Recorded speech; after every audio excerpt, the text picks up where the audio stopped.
What's up? What's good? What's poppin'? What's crackin'? What's percolating? What's really good in the hood? It is your man Theo Butler, and welcome to it. I know. I was gone for a minute. Episode I ain't saying. I'm just saying with the raw elimination. Man, y'all go ahead and clap that. Yes, sir. Before you get, y'all know the drill. Like, share, subscribe. Why? Because if you know me, grow me, and sharing is caring. And yes, we still trying to get to 1,000. We be slowing down. Let's go do what we gotta do to get to 1,000. The rock with the nation. Let's get to 1,000. Yeah. But aside from that, y'all see the title. Y'all see the title. Legends of Wakanda. Who is Wind Eagle? I know some of y'all probably no dead ass Theo. Who is Wind Eagle? You would be right in asking that question. Who is Wind Eagle? Let me just go ahead and say, Wind Eagle has to be the most obscure character villain in Black Panther history. No, dead ass. Cause let's just ask the question: how does it take 3 years to tell one story? I don't know, but Marvel managed to do just that in the early 70s when it comes to T'Challa and his battle with Hector Santiago Ruiz, aka Wind Eagle. Created by Don McGregor, Rick Buckler. I don't know how. Mr. Buckler, I'm trying not to mispronounce your name. And Keith Pollard, he would make his debut in Jungle Action Volume 2, Issue 24 in 1976 as a foe for T'Challa. He would. Wind Eagle has to, like I said, he's got to be the most obscure. Well, like I said, the story take place over 3 years, and I think it take place over 3 years, 4 different comic titles: Jungle Action, Marvel Premiere, and Black Panther. So yeah, that one story took place over 3 years, 3 different titles. Go figure. But that's not the bad part. The bad part is it's only 4 issues long. What the hell? Yeah, it's only 4 issues, 3 years, 3 different titles, 4 issues long. And that still ain't the bad part. Hector died in the story. You be like, and we still don't know who killed him to this day. We still don't know. Yeah, I'm like, damn, Theo, that. Yeah, so let's go ahead and dive into it. Hector is Dominican. He was the only son of poor Dominican immigrants living in New York, where he would soon join a local gang. He'd eventually strike out on his own, becoming an armed robber and a drug addict. Them two don't go together. You're guaranteed to get caught.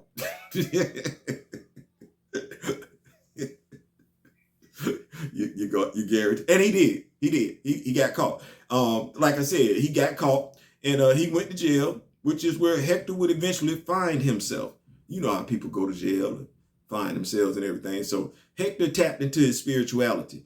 And then you got to be careful when you do that, because you mess around. Well, he messed around and fell in with the wrong folks. You know how people join them, those probation programs and everything like that. That's supposed to help you become a better person and everything. Yeah, that's what Hector did. So that's not what happened. The spirituality group that Hector wound up joining in Jungle Action 24 would turn out to be the Spiritual Light Society, aka the Dragon Circle, sworn enemies of T'Challa. Yeah. So, anyway, the Circle gained access. We still don't know how they did that. We don't know who killed Hector. We don't know how they gained access. Anyway, they gained access to Wakandan technology, the same Wakandan technology that was used to help create Sam Wilson's new Falcon wing. Yeah, they got access to that and put together a similar flight suit for Hector, enabling him to fly, thus taking on the name Wind Eagle. I think it was the 70s. Costume looked kind of corny, but that is the 70s. And he became the enforcer. Now, I don't know what they said or did, but whatever they said or did, he bought a hook, line, and sinker, because he really wasn't trying to hear nothing T'Challa had to say. We see him take on him, being T'Challa, take on Hector and the Dragon Circle, resulting in him being tied up to a water wheel where it was hoped that he would drown.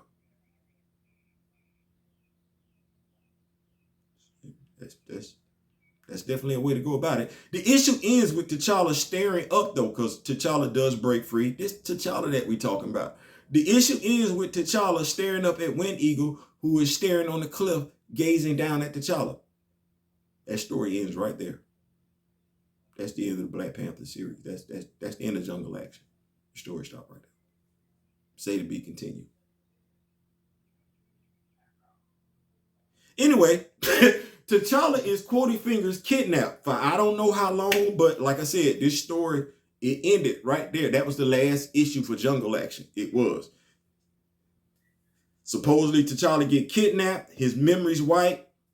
All this happens off panel, so I don't know what to tell you. The story picks back up 2 years later. Yes, the story picks back up 2 years later in Black Panther Volume 1, Issue 14. Not Black Panther Volume 1, Issue 1. Which would have made sense. I don't know. I guess we forgot this story was sitting out there. But anyway, the story picks back up in Black Panther Volume 1, Issue 14, released in December 12, 1978, as we see Wind Eagle standing over a bridge, seemingly looking for T'Challa. Had him, lost him. Kidnapped him, lost him. But, did you see what I just said? Mind you, Black Panther Volume 1, Issue 1 came out January 10th, 1977. This issue 14. That story introduces us to King Solomon's Ring. For those of y'all that would like for me to talk about King Solomon's Ring, drop a comment in the comment section, and yeah, we'll jump all up into King Solomon's, not King Solomon's Ring, but King Solomon's Frog. I'm sorry, misspoke. Sue me. I'm not perfect. I make mistakes. But yes, that story introduces us to King Solomon's Frog. So if y'all want me to talk about that, let me know. Nevertheless, that's a tale for another day. This one is about the Wind Eagle storyline that took place over a 3-year period. 4 issues. 3 different comics. Like, that's 3 different comic titles. Like I don't know. Maybe it had more to do so with Jack Kirby taking over writing chores, and somebody forgot to fill him in, and Don McGregor had that story. I don't know. Either way, we don't get a decent return of Hector until Black Panther 15, released on February 13th, 1979. As the book draws to a close, we see Wind Eagle once again eyeing T'Challa, who just endured a battle with Claw aided by the Avengers. But you see him now. Did I mention that this was the last Black Panther comic for a few years? I didn't. It was. Anyway, we picked the story up. I told you 3 different comic lines.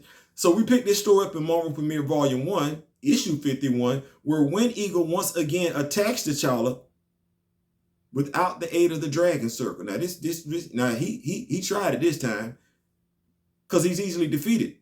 Ain't got no help. Ain't nobody running over T'Challa with no car. By the way, this story also features Monica Lynn, who is currently in a relationship with Kevin.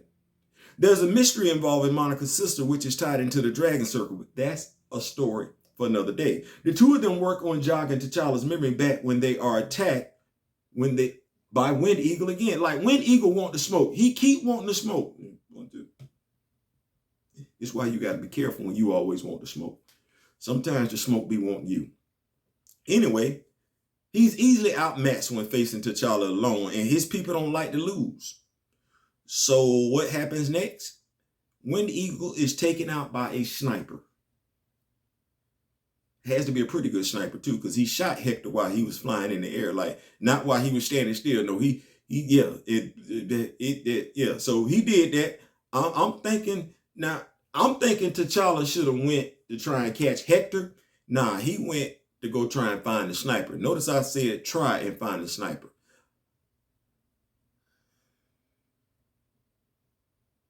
Really shouldn't have been no try involved in that, because when you think about what his ability, never mind. Anyway,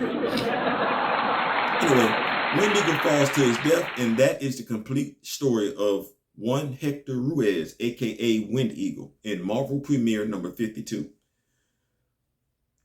Which is where we actually got Hector's backstory. You know, the story I told you earlier about him being a Dominican immigrant from, poor parents. And yeah, we don't get that story first. We get that after his death, when they trying to find out who killed him, and they don't. Anyway, issue 53 solves the mystery involving Monica Lynn's sister, but it does not tell us who killed Hector. It doesn't. And to this day, unless somebody finna tell me something different, Mr. Smith, D. Real, D. Steezel, to this day, we still don't know who killed Hector. Which basically make this as a story that took place over 3 years, 4 issues, 3 different comic titles. It merely kind of make this story incomplete, which is crazy because there's a lot of potential there. And there's still potential there. Wind Eagle, either resurrect the character or pass the mantle on to the relative of somebody else. It's Dominican. We talking representation. I mean, that's what they say, representation. And he could be added back into Black Panther legacy. Let's go over his abilities real quick, which were by and large based off the flight harness, so we know he could fly. He was a decent hand-to-hand fighter. And when I say decent, that's me and you getting into it in the street. He ain't that good to be going up against T'Challa. I don't know what we got going on. Because the suit had it wasn't giving him extra strength or anything like that. So that is it when it comes to him. Now, just to let y'all know, Hector wasn't a villain per se. He was conflicted, which is probably what got him shot in that issue, got him murdered. They do make reference to his hesitation being the reason why the sniper took him out and everything like that. So with Sam taking on the Captain America mantle and the Falcon Monitor being passed to somebody else, maybe, like I said, we can get Wind Eagle to fly again. Y'all make sure y'all drop a comment in the comment section. And for the issues that he was in, that would be Jungle Action Volume 2, Issue 24, Black Panther Volume 1, Issue 14, Black Panther Volume 1, Issue 15, Marvel Premiere Volume 1, Issue 51, and Marvel Premiere Issue 52, November 27. I said 4 issues. No, that's 5 issues, 3 different comics, 3 years. We still don't know who killed Hector. Listen, that's my time. I'm out. Y'all make sure y'all click, like, share, subscribe. I ain't saying, I'm just saying. Peace.